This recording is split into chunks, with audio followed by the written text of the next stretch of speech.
Administrative সংস্কারটা লাগবে, আপনার হুম। আপনার ল এনফোর্সিং এজেন্সির ভিতরে একটা সংস্কার লাগবে। তো এই ওভারঅল সংস্কার যদি হয় তাহলে একটা ভালো নির্বাচন কেন করা যাবে না? নিশ্চয়ই করা যাবে। এদেশে কি ভালো নির্বাচন হয় নাই? কিছু করার আছে। এখন থেকেই অনেক কিছু করার আছে। তো সেই জায়গাতে আমি মনে করি যে একটু সময় তো লাগবে। কারণ আমি যেটা আমার সাথে উনিও রাজি এগ্রি করবেন যে রাষ্ট্রের পুরো কাঠামো একেবারে তছনছ হয়ে গেছে। তারপরে আপনি দেখেন এক্সপোর্টের জায়গায় এই সারাদিন কিছু না কিছু গন্ডগোল হচ্ছে। যারা গার্মেন্ট এক্সপোর্ট করছেন তারাও একটা বিপদের মধ্যে আছে, ইন্ডাস্ট্রিগুলো একটু বিপদের মধ্যে আছে। এগুলো কাটিয়ে উঠতে একটু সময় লাগবে। আমি মনে করি যে আমাদের দেশবাসী সেই সময়টুকু দেবেন। যেটা পান্না সাহেব বললেন যে টাকা পয়সার বিষয়, হ্যাঁ এটা একটা বড় ফ্যাক্টর হয়ে গেছে এখন বাংলাদেশের নির্বাচনে। আর মুশকিল হলো যে পার্টি যদি পয়সা নিয়ে নমিনেশন পেপার বিক্রি করে, যা যা শুনি, কারণ আমি তো চাক্ষুষ দেখি নাই। কারণ যারা ব্যবসায়ী তারা তো টাকা দিতে তাদের কোনো অসুবিধা হচ্ছে না। সে টাকা দিয়ে, কারণ সে লোন ডিফল্টার, সে কত কিছু, সে ব্যাংক নিজে ওন করে, তারপর আবার ব্যাংকের উনি উনি উনি নির্বাচনও করেন। তো তার কাছে একটা টাকা পয়সা খুব বড় জিনিস না। নমিনেশন ওইভাবে যদি নেওয়ার পরে আরো যদি সেই ডাবল দি অ্যামাউন্ট খরচ করা করা হয়, যেগুলো এই গত কয়েক নির্বাচনে যেগুলো আপনারা রিপোর্টও দেখেছেন, সেই জায়গাতে আপনি একজন সাধারণ পলিটিশিয়ানের পক্ষে, একজন মানে সাধারণ যারা রাজনীতি করে আসছে বহু বছর, সৎ মানুষ, সৎ মানুষ তো বাংলাদেশের অভাব নাই, মানে সৎ মানুষের অভাব নাই, অ্যাডমিনিস্ট্রেশনের সৎ মানুষের অভাব নাই। সবাই তো অসৎ না। সবাই অসৎ হলে তো পুরো দুনিয়াটাই সরকার হয়ে যেত। পলিটিক্সের মধ্যে সবাই কি অসৎ, সবাইকে খারাপ? আমি তো তা মনে করি না। অনেক সৎ মানুষ আছেন। আমি এক্সাম্পল দিতে পারি, কিন্তু নাম বলবো না। এখনো অনেকে আছেন যাকে অনেক লোকে শ্রদ্ধা করেন। উনি একজন সিধা সাদা সজ্জন মানুষ, লেখাপড়া জানা মানুষ, অনেক আছেন। কিন্তু তারা অনেক সময় হয় কি, টাকার অভাবে যেই টাকা এখন ইলেকশনে যেই টাকা খরচ হয়, এটা ইম্পসিবল একটা সাধারণ মানুষের পক্ষে। বাড়িঘর বিক্রি করেও তাকে নির্বাচনে দাঁড়াতে হবে না, এই অবস্থা। আমরা এইভাবে ভোটারদেরকে নষ্ট করেছি, আমরা এইভাবে অ্যাডমিনিস্ট্রেশনকে নষ্ট করেছি। আপনার যারাই নির্বাচনের সাথে জড়িত ছিল তাদেরকে আমরা এইভাবে নষ্ট করেছি। এইটা আমি এই ফান্ডাসের কথা একমত যে এটা করতে হলে অনেকগুলো ব্যবস্থা করতে হবে। যেমন আমি বললাম, প্রথমে তো আপনাকে যে যে নমিনেশন বিষয়টা, এটাকে ইনক্লুসিভ করতে হবে, না ইনক্লুসিভ নির্বাচন নমিনেশন। সেটা আপনি ইলেকশনের 1 বছর 2 বছর আগের থেকে তৈরি করেন। একবারে গ্রাসরুট লেভেল থেকে মতামত নিয়ে আপনি, অনেক সময় অনেক জায়গায় সিক্রেট ব্যালটে হয়, সিক্রেট ব্যালটে আপনি হয় যেরকম আপনাদের এখানে ব্রিটেনেও তো হয়, সেই জায়গাতে একজনকে প্রিপেয়ার করেন, তাকে নমিনেশন বা 1 2 3 এই তিনজনকে আলটিমেটলি কাউন্ট করা হবে। হুম। এই একটা পদ্ধতি যদি আমাদের রাজনৈতিক দলগুলো গ্রহণ করে এবং এখানে সংস্কার যদি আসে, এবং যেটা পান্না সাহেব বললেন, এটা কিন্তু ইলেকশন কমিশনের আরপিওর মধ্যে আছে, যদি নির্বাচন কমিশন এরকম ভাবে করে তাহলে কি হবে। এটা করা যায়, এটা করা যায়। আমাদের কমিশন তখন আসলে অনেক বড়, অনেক জনবল আছে, আরো কিছু জনবল তো লাগতে পারে, এটাও করা যায়। কাজে মেজার্স আছে, মিনস আছে, সেগুলো এখন সংস্কারের বিষয় আসবে বলে আমি মনে করি। কারণ আমি যেরকম বললাম যে ডক্টর বদিউল আলম মজুমদার বহু বছর থেকে উনি এইসব সংস্কার নিয়ে বহু কথা বলেছেন, বই লিখেছেন, সেমিনার করেছেন। কাজে আমি তো ওনার কাছ থেকে আশা করি যে এই ধরনের সংস্কারগুলো আসবে। বাকিগুলো ধরুন আপনার একটা অ্যাডমিনিস্ট্রেটিভ সংস্কার, যিনি আছেন তিনি অত্যন্ত দক্ষ মানুষ, হ্যাঁ? এবং তার তার অনেস্টি সম্বন্ধে কেউ কোনো প্রশ্ন তুলতে পারবে না। অত্যন্ত দক্ষ মানুষ, হয়তো উনি একটা ভালো কিছু দিবেন। যারা যারা এখানে আছে প্রত্যেকেই কিন্তু প্রত্যেকের দক্ষতা নিয়ে কেউ কোনো প্রশ্ন তোলেনি। এইটা আমি মনে করি যে একটা কিন্তু আরেকটার সাথে জড়িত। আপনি যদি মনে করেন ইলেকশন কমিশনের একটা সংস্কার করে দেন, একা তো সে কিছু করতে পারবে না। অ্যাডমিনিস্ট্রেটিভ সংস্কারটা লাগবে। আপনার হুম। আপনার ল এনফোর্সিং এজেন্সির ভিতরে একটা সংস্কার লাগবে।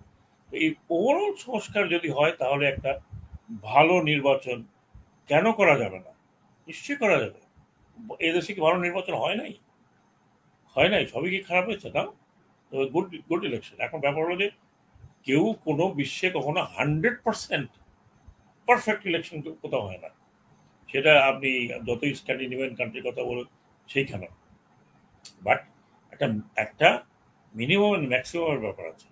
70%, 80% যদি নির্বাচন বা 80% উপরে আশা করা যায় না, 80% যদি আপনি পারফেক্ট নির্বাচনটা করেন, তাহলে কিন্তু এটা আপনার অনেক ভালো নির্বাচন হয়। আমাদের পার্শ্ববর্তী দেশে কি মনে করেন একেবারে 100% ভালো ইলেকশন হয়? নো।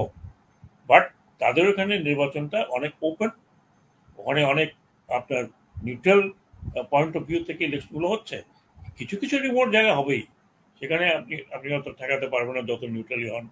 তো কিন্তু আমাদের এখানে 10%ও তো ঠিক মতো নির্বাচন হয় না, বাকি 70% কথা বাদই দিলাম। এই যে গত কয়েকটা নির্বাচনে কত রকমের ট্রিক্স, কেউ রাতে এসে ভোট দিয়ে গেছে, কেউ আবার সকালবেলা বাক্স ভরে নিয়ে আসছে। তারপরে তো ওই একটা তো 130 জন, 153 জন নাকি 56 জন বিনা ভোটে নির্বাচিত হলেন। আরেক জায়গায় মানে এমন ভাবে করা হলো আমরা আমরা নির্বাচন, আর কেউ না আমরা। এইভাবে যদি ম্যানুপুলেটিভ ইলেকশন হয়, তখনও আমরা বলেছি যে এই ধরনের ম্যানুপুলেটিভ ইলেকশনে একটা হাইব্রিড ডেমোক্রেসি হয় এবং অথরিটেরিয়ান, সেটা একটা অথরিটেরিয়ান রিজিম স্টাবলিশ হয়। এটা আমি বলছি না, এই তো লেটেস্ট আপনার ওয়ার্ল্ড ওয়াইড একটা গবেষণা। এই ধরনের ফ্লড নির্বাচনের মাধ্যমে একটা অথরিটেরিয়ান রিজিম তৈরি হয়, এবং সেটা আমাদের দেশে তাই হয়েছে। একটা অথরিটেরিয়ান রিজিম তৈরি হয়েছে। সেই অথরিটেরিয়ান রিজিমের শেষ যেটা আমরা দেখলাম, একটা ভয়াবহ চিত্র দেখলাম। আর এখান থেকে বেরোতে বাংলাদেশে একেবারে 2 মাস, 3 মাস, 4 মাসের মধ্যে আপনি বেরোতে পারবেন, এবং কোনো পলিটিক্যাল পার্টি আমি মনে করি এই অবস্থাতে আসলে তার পক্ষে এইগুলোকে সব বের করা would have been very difficult.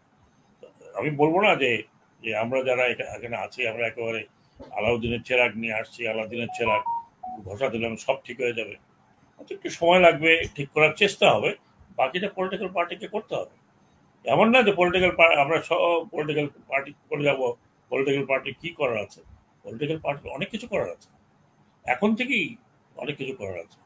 তো সেই জায়গাতে আমি মনে করি যে একটু সময় তো লাগবে, কারণ আমি যেটা আমার সাথে উনিও রাজি এগ্রি করবেন যে রাষ্ট্রের পুরো কাঠামো একেবারে তছনছ হয়ে গেছে একদম। আমি কাঠামো বলতে কাকে বোঝাচ্ছি?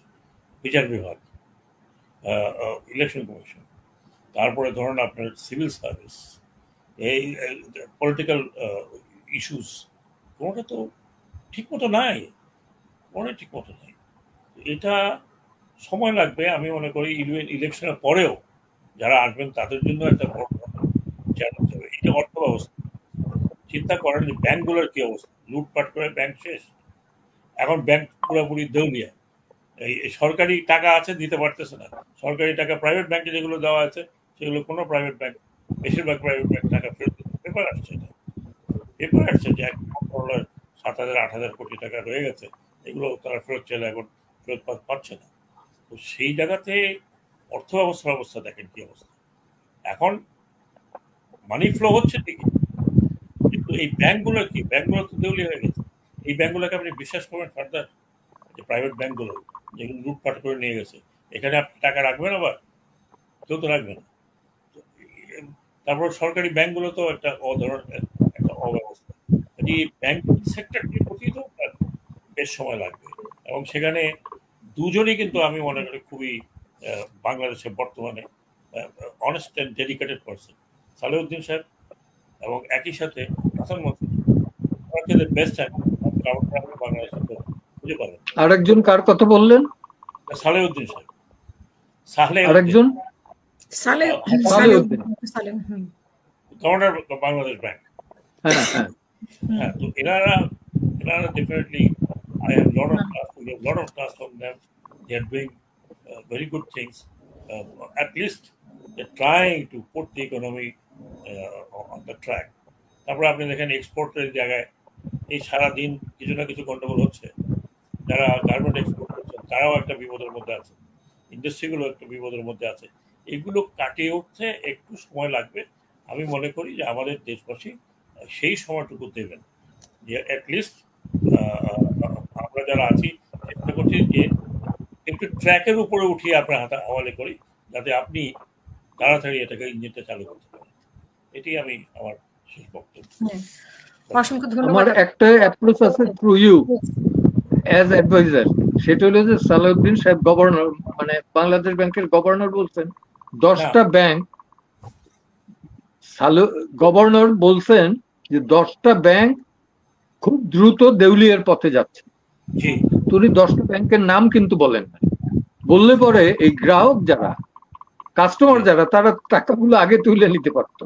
আদারওয়াইজ কিন্তু 10টা ব্যাংক দেউলিয়া হবে না, এই 10টা ব্যাংকের কাস্টমাররা দেউলিয়া হবে।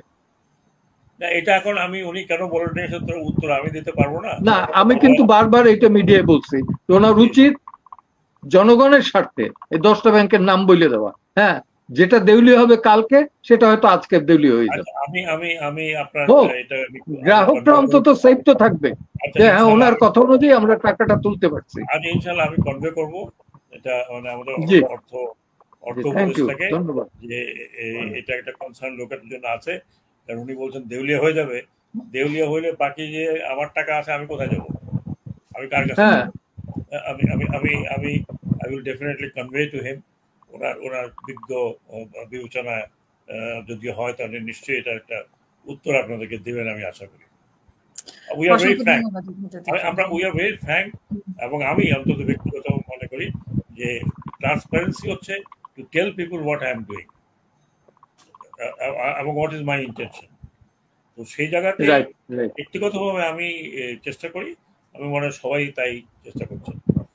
একটু হয়তো এদিক ওদিক কথাবার্তা হতে পারে, এটা নিয়ে একেবারে হইচই করার কোনো কিছু নেই।